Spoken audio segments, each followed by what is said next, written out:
Welcome back to all of you. Now that it is August, thousands of kids in our area are gearing up for fall sports. It's a really fun time. So whether it's football, soccer, cheerleading, baseball, cross country, or anything in between, you do not want your athlete to be sidelined by an injury. But sports injuries, they happen every single season, which is why we thought now would be a really good time to talk about not only treatment, but prevention. We are happy to have Dr. Matthew Steffes with us today. He is a Mercy orthopedic surgeon and also a member of the Cardinals medical staff. Good to see you, sir. Thanks for having me, Laura. Thrilled to have you today because so many parents and grandparents are watching at home knowing that their high school athletes are about ready to start the fall season. So what are some really common injuries for the high school group? At this point, as athletes are getting back into their sport, a lot of times it's overuse injuries, things from having been a little more sedentary over the summer, enjoying your time, now ramping up, getting back into two-a-days. Some of the other injuries that are a little more impacting, injuries of the knee, dislocations of the shoulder, but really most impactful, at least that I see, are ACL injuries. And you are an ACL recovery survivor, I guess you would say, so am I.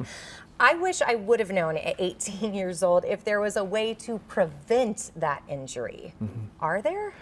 So over the years, many studies have shown that there are some programs that can help certain types of injuries, and the high-risk demographic, teenage females, are generally ones in the higher risk injuries. Some of these are non-modifiable factors due to their anatomical differences.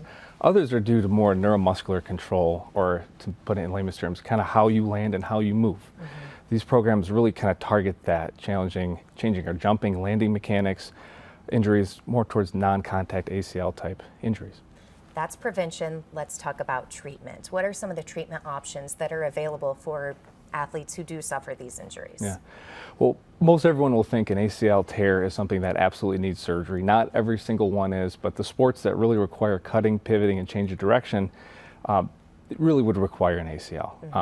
Treatment options for those are usually surgical. Traditionally, many decades ago, we would try to repair the ligament.